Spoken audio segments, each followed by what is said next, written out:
What's up there, guys? We just finished CDL week number 1, and now it is time to get into our predictions for week number 2.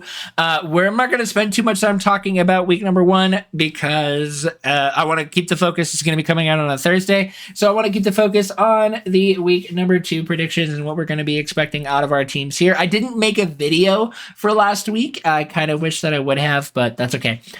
We are making a prediction. We're going to try and make prediction videos every single week, so we'll see how well that this will go. Hopefully I can keep up with it, but we'll see. I have a 2-month-old baby, so that immediately right there makes things a little bit more difficult. So going into this week, our first matchup is going to be Carolina Royal Ravens versus the Riyadh Falcons. Both teams had yet to find any success. Carolina losing 3-1 to the Boston Breach. Falcons losing 3-0 to Optic and 3-1 to LAT. So we're both looking at kind of mid to lower tier teams. Personally, I don't feel the most confident in this Carolina Royal Ravens roster.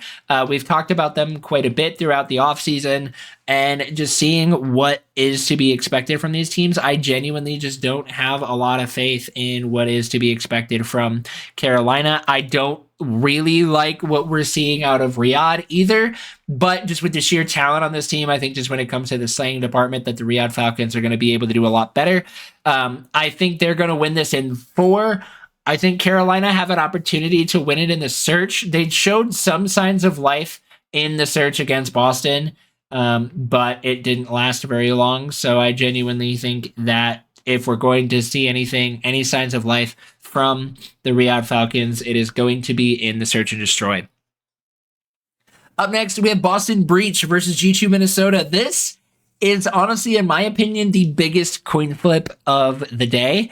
We have G2 Minnesota versus Boston Breach. Both teams looking really, really good. Breach beating Carolina in 4 maps. And the G2 Minnesota winning against Cloud9 in map 5, and G2 losing in map 1 or in 4 maps against Optic Texas. We haven't seen a lot from this Boston squad outside of their match against Carolina, which I really don't think is a great showing for who they are. Really kind of what you're still going off of is what you're looking at from last year. You had Cammy, who is absolutely frying in a Treyarch title, no surprise there. Purge being probably one of the biggest brains on the map despite his KD not showing it. Snoopy being the next Shotzi, honestly, and Nasty being, again, one of the stronger ARs in the business. But then you've got G2 Minnesota with Mamba, Skies, Kremp, and Estriel.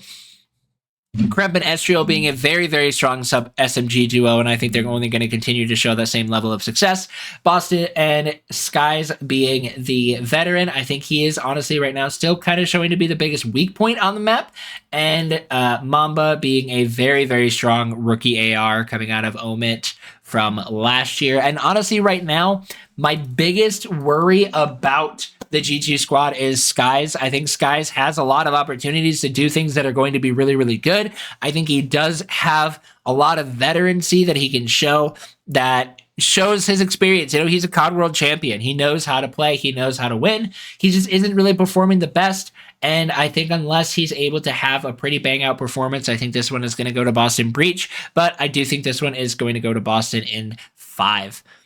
So I think, but this one could honestly go either way. If this is the one that I'm wrong on, then that's kind of what I'm anticipating. I think it's going to be Boston in 5. Up next, we have Toronto Koi going up against the Vancouver Surge. I really just don't know if there's anything else to really talk about in terms of this squad. Vancouver look absolutely lost on the map. Legend still has a ton of work to do before I think he's going to be fully ready. And I think this one is just going to be a pretty handy 3-0 over to the Toronto Koi. Going into Saturday, we have the LA Thieves going up against the Paris Gentlemates. This is a squad. This is going to be a really, really good matchup. I think both of these squads do have a lot of really good opportunities to show up. I think LA Thieves looked great against both Vegas. They 3-0'd Vegas as well as they 3-1'd Riyadh. I think LA Thieves do need some work on the hard points, which is showing to be one of the strongest maps for the Gentlemates. And so I really honestly think this one is going to go to the Gentlemates, but I think it's going to go in 5. If it is going to be anything, I think the Gentlemates just overall show a stronger performance in the S&D as well. Sib on that sniper is just absolutely disgusting. I think if the Thieves are going to be finding success. It is going to be in the hard points, and they're going to need to find a way to shut down Sib on that sniper in order to really, really bring this into a 5. Again, this could go either way, but I genuinely just think that the Gentlemates are going to have the upper hand, but I will be rooting for the Los Angeles Thieves. Up next, we have Miami Heretics versus Optic Texas. Miami went 3-2 against Toronto Koi. I think that was honestly a series that went farther than I was anticipating. I thought it was going to be a 3-1. Trakes is kind of like a coin flip right now. He didn't perform really well in the map 1, but he honestly did pretty well the rest of the series. And I think Miami, as long as they are having a good productive week of scrims, they're going to show up and they're going to do pretty well going into this next week. So I think they have strong opportunities to show up. I don't think they're going to be able to take this one against Optic. Optic lost one map last week, and that was because Shotzi was just asleep in the map 1 and the map 2. If Shotzi's not sleeping, then I think it's going to look really, really strong. I think Miami have an opportunity to take a map, but I think this one is going to go 3-1 in favor of Optic Texas.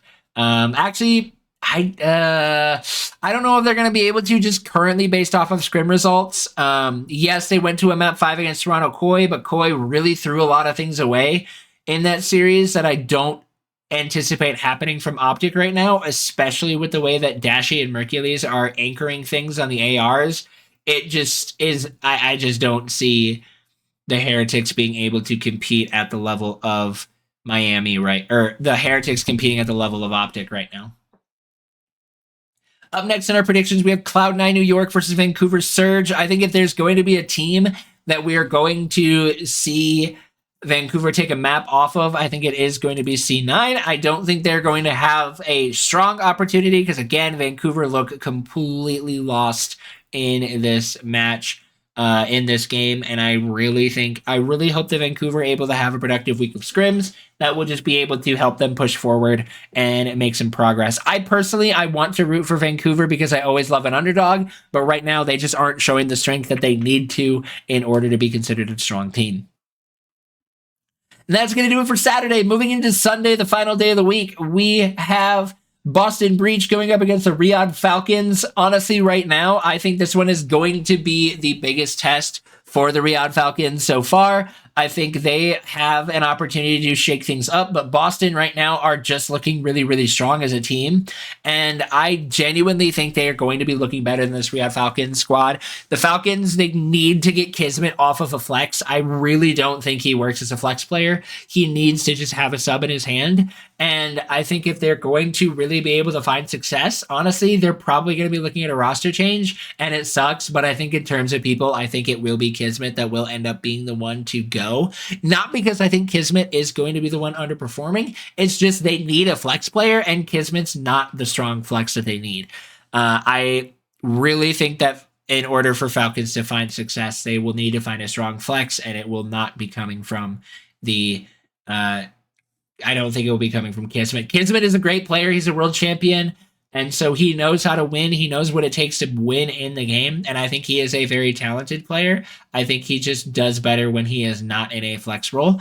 And because Falcons aren't quite able to figure out their roles, then I really just think Boston Breach are going to be able to take this one. It's going to be close. I think it's going to go to 5, but that's going to be where it is going to shine. Up next, we have Cloud9 New York going up against the Miami Heretics. I think this is going to be a banger of a series, especially if Miami are able to have a productive week in scrims. I think right now Miami are sitting on the lower end of the spectrum for the teams, but if they have a good week of scrims, I really think that they could show up and give a solid showcasing. I still think Cloud9 are going to be the strongest one going into this, the stronger team, but I definitely think Miami are going to be bringing this one to another map 5. This is another one that could go either way.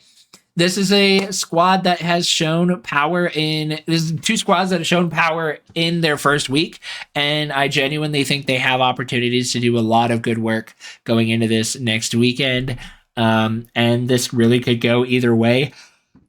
I think Cloud9 just look a little bit stronger. Afro on the AR is just disgusting right now. And so I really think that's going to be a key point to give Cloud9 the edge over Miami going into this next weekend. And then our final match of the weekend, we have FaZe Vegas versus Toronto Koi. This one is going to be a tough one. FaZe Vegas got absolutely dumpstered on by LAT, but then proceeded to upset the Gentlemates. And then Toronto Koi brought their matchup against Miami Heretics into a map 5. I think it shouldn't have gone to a map 5. And I really think this one could, again, go either way. I think FaZe are going to win this personally in map 5. I think FaZe overall are just looking really, really strong, and looking as well at FaZe Vegas, Simp is on an absolutely whole other level from almost any other player in the game right now. And I really think that is going to be what is going to allow FaZe to continue to be at the top.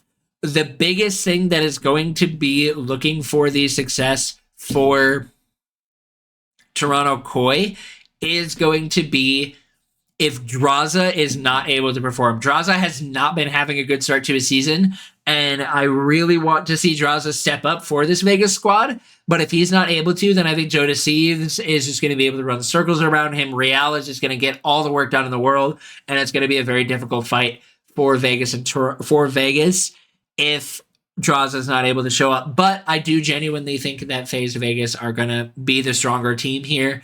I just like their chemistry and what even 04 and Abuza are able to contribute to this team as well. FaZe Vegas do look very strong. They have a chance to take a major this year. I don't see them as a champs contender at the moment, but we could see them on it. I think we'll be seeing FaZe Vegas on a championship Sunday pretty often.